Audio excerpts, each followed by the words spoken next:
Hello friends, I am Shraddha Sheke from KK Wag Institute of Engineering. I welcome you all in our lecture series on the course Digital Circuits. In this lecture, we are discussing about unit number 6, which is a programmable logic devices. So up till now we have discussed about different PLDs, ROM, PLA, PAL. We have solved simple problems based on it. Now we will talk about CPLD and FPGA.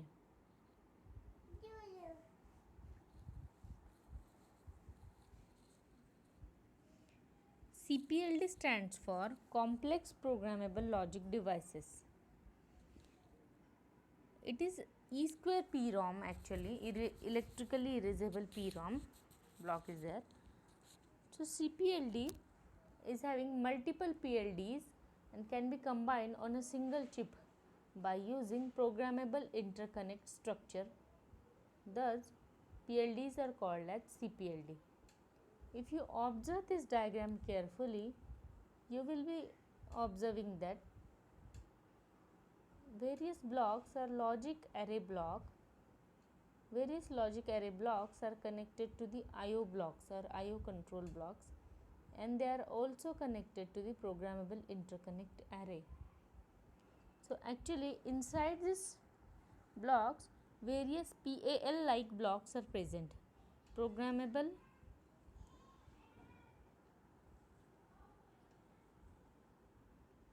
PAL and PLA we have studied, programmable array logic and programmable logic array. So inside this various IO blocks are there. They are connected to the PAL like structure. As we know, PAL and PLA, the main difference is that in PLA both AND and OR are programmable, but in PAL only the AND array is programmable.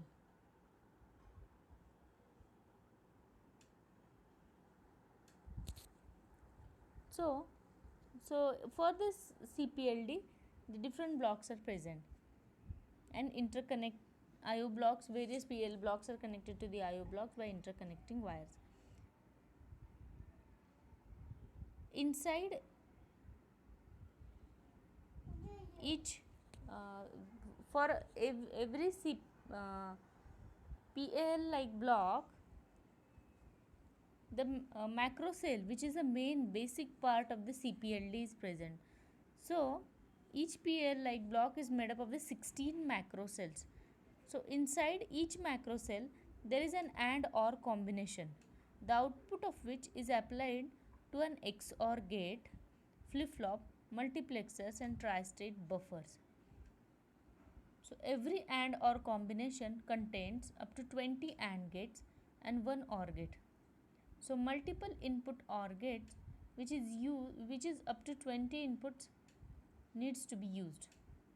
The OR gate output is connected to the input of the XOR gate. The XOR gate can invert its input at one end of it is connected to the 1. It will not invert the OR gate output if one end is connected to the 0, because we know the truth table of the XOR gate. The XOR gate output is stored into the D flip-flop. The output of the D flip-flop along with the output of the XOR gate is applied to the input of the 2:1 multiplexers. As discussed earlier, the multiplexer is with connected either the flip-flops.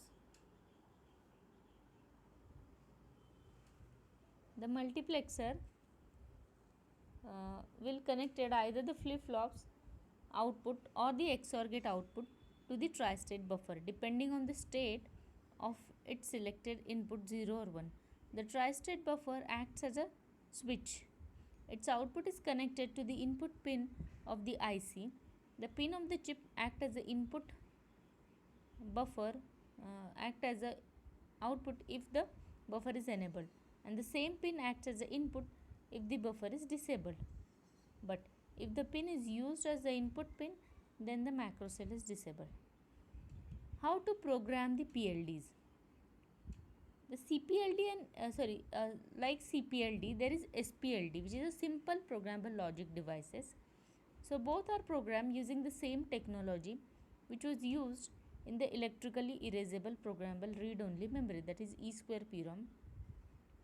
That means the manner in which this SPLD and CPLD are programmed is exactly identical to that of the E2PROM. The SPLDs are taken out and put into the separate programming unit in order to carry out the programming. This is possible because the number of the pins of the SPLD is limited. Therefore, however, for the CPLD, the principle of in-system programming, that is ISP, is used. The ISP In ISP, the CPLD chip is programmed on the circuit board itself, and we don't have to use the programmer unit for the programming CPLD. So, the language used is, we can use the VHDL language or the Verilog language, and the system, or we can say a problem whose designing we have to do, we will type the program for that. For example, for the multiplexer, so we will type the program, we will download it on the CPLD kit, which is the in-system programmable, and the blocks will be connected as a multiplexer, whatever we have written in the code, and then that will be working as our design. So this is how the CPLD is working. Next is FPGA. You will observe FPGA are somewhat similar to CPLDs. However, the latter trained to have more predictable delay due to the interconnect structure. So if you observe carefully, the important blocks of the FPGA are shown in this diagram are configurable logic block, that is CLB, then input output block, that is IOB, and switch matrix. So they are arranged like this. So let us discuss about them.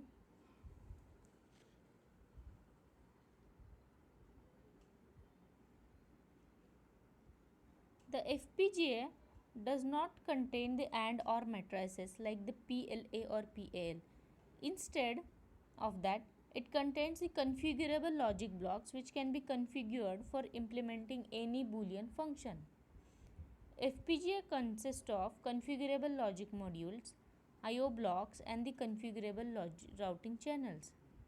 The logic modules and the IO blocks are configurable as per the requirements, and the routing channels are nothing but the programmable path which can interconnect the IO blocks and the logic modules. All these blocks are unconnected, and user must select, configure, and interconnect them to implement the logic circuit for his application. For the best possible utilization of the FPGA, it is necessary to optimize the size of the logic modules and the number of the interconnecting pins.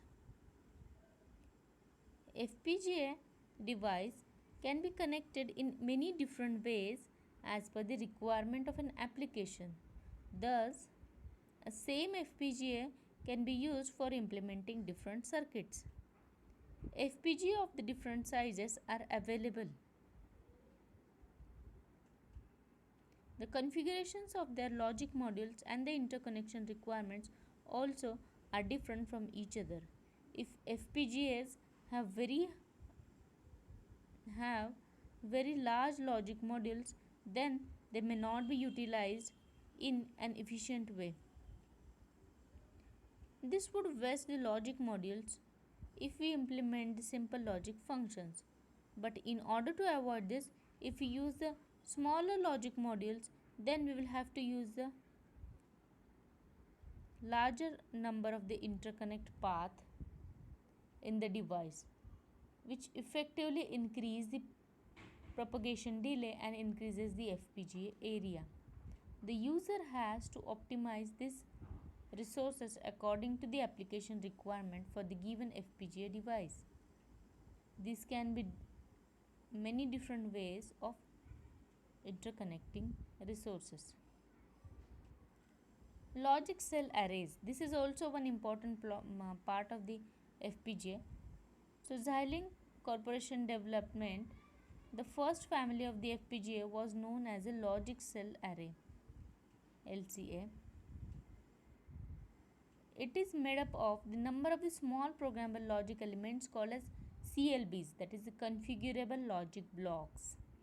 Each CLB consists of the configurable flip-flops. They can work as a logic element as well as a memory element. The special purpose of the logic cells called as the IO blocks, that is IOB, are arranged around the device. We can configure an IOB to operate as an input tri-state output or the bidirectional IO pins. Each IOB can also be configured with the flip-flops, and the CLB can access the IOB from non-IO functions. These configurable cells can be connected to each other by using the programming routing channels. So this is how we have discussed about CPLD and FPGA. Thank you.